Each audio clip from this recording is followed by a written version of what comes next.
C'est au cours de son entretien avec Nicodème que Jésus utilise cette image biblique du serpent d'airain pour parler de son propre mystère. Oui, le serpent d'airain est un objet étonnant qui renfermait en lui-même un pouvoir presque magique, puisqu'il suffisait de le regarder pour être guéri.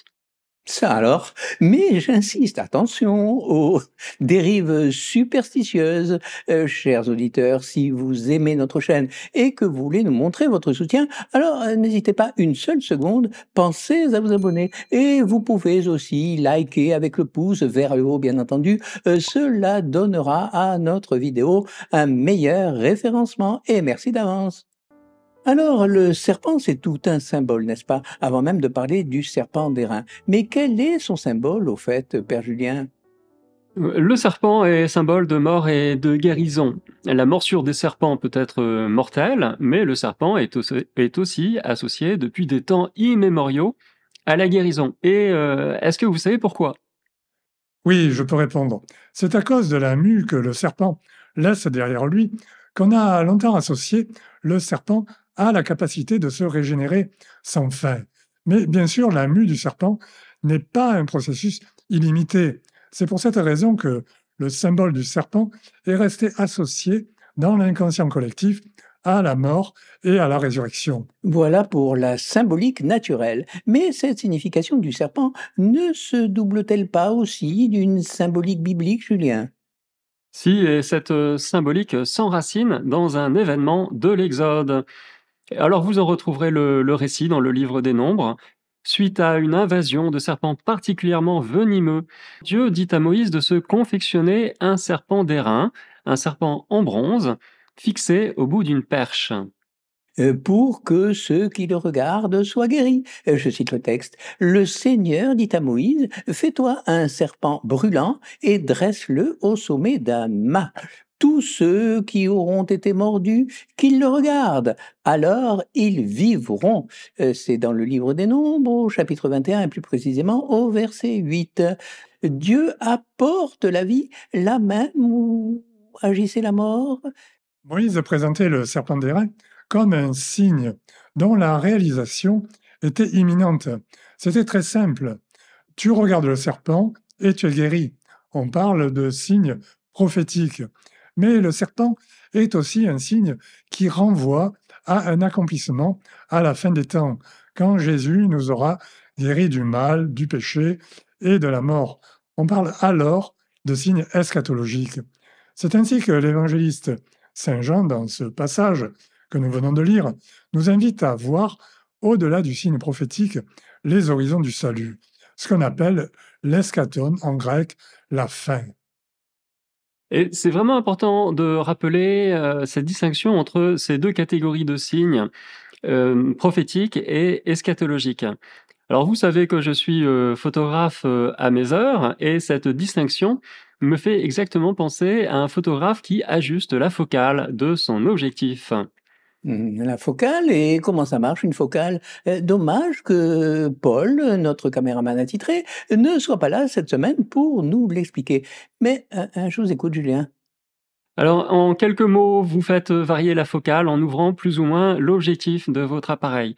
Si vous ouvrez l'objectif de votre appareil photo au maximum, vous verrez votre sujet bien net et tout le reste sera flou. Si par contre, vous rétrécissez l'ouverture de votre objectif, eh bien vous allez capter moins de lumière, mais tout va apparaître très distinctement, sans aucun flou. Les objets devant vous, comme les objets beaucoup plus lointains.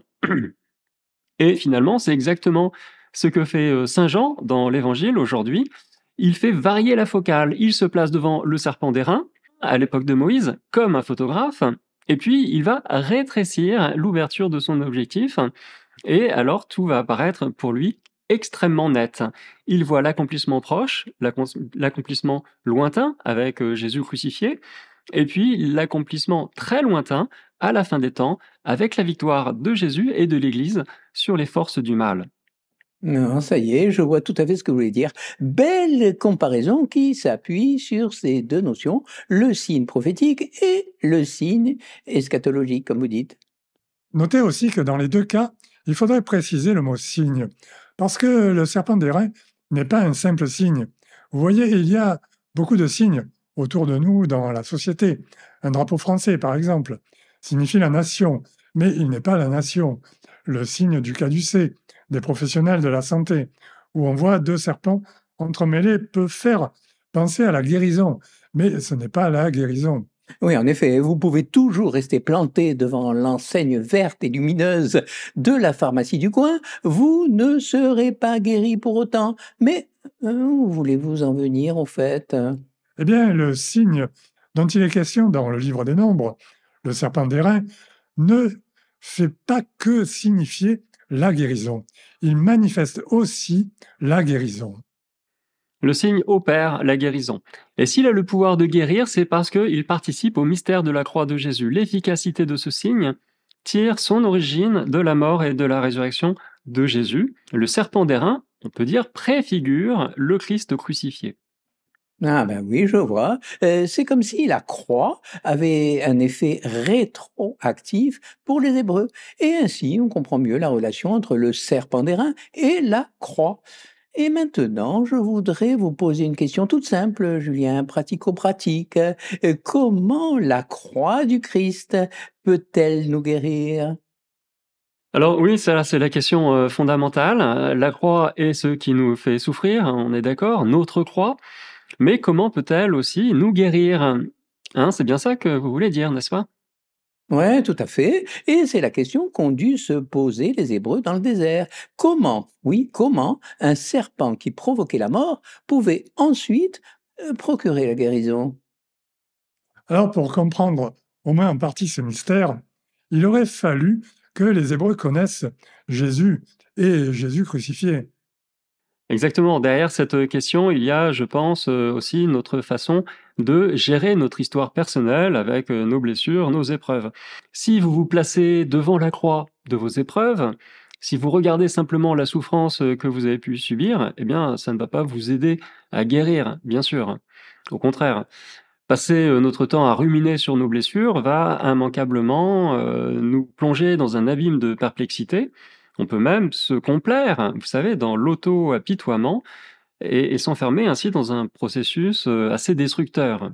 Non, se placer devant le serpent d'airain, regarder la croix de Jésus, c'est autre chose, bien sûr, et Saint Jean nous le dit dans l'Évangile. Oui, j'ai noté d'ailleurs deux expressions importantes pour le comprendre. Ce que regarder le serpent d'airain ou Jésus crucifié pouvait signifier pour notre guérison. Il s'agit de d'abord croire en lui au verset 15 et de venir à la lumière au verset 21.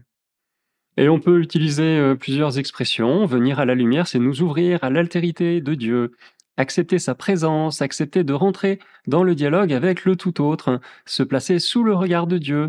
Bref, lui donner la place qui lui revient dans notre vie. C'est le principe même de l'oraison, il me semble. Se détourner de soi-même pour se tourner vers Dieu dans un regard de foi. Les Hébreux devaient regarder le serpent d'airain pour être guéris. Et si nous regardons le Christ crucifié avec un regard de foi, alors nous aussi, nous serons nous-mêmes guéris et sauvés. À propos de ce regard de foi, j'ai pensé à un texte, au texte de Thérèse de Lisieux, où la sainte se compare à un petit oiseau qui se place sous le soleil de l'amour de Dieu. C'est un texte très connu. Et le soleil disparaît parfois derrière les nuages, mais Thérèse va persévérer dans ce regard de foi. Ah, Thérèse. Et dans la théologie des saints, il est souvent question de cette expérience. Garder ce regard de foi est un véritable combat, n'est-ce pas? Oui, un vrai combat, et donc je cite Sainte Thérèse, la petite Thérèse, avec un audacieux abandon, l'oiseau, le petit oiseau, veut rester à fixer son divin soleil. Rien ne saurait l'effrayer, ni le vent ni la pluie. Et si de sombres nuages viennent à cacher l'astre d'amour, le petit oiseau ne change pas de place, il sait que par-delà les nuages, son soleil brille toujours, que son éclat ne saurait s'éclipser un seul instant. Oui, je vois clairement ce que vous voulez dire. Se placer devant le serpent d'airain ou devant Jésus crucifié, en portant sur lui un regard de foi, c'est le chemin de la guérison intérieure. Et toute guérison morale, spirituelle et parfois même physique, parce que la santé de notre âme rejaillit, oui, rejaillit sur notre corps. Eh bien, chers amis, merci pour ces réflexions sur le pouvoir libérateur de la prière chrétienne et je vous dis à lundi prochain dès 18 h et toujours sur Culture Bi, bien entendu. Merci Jean-Paul, Frédéric et Daniel, et à lundi prochain.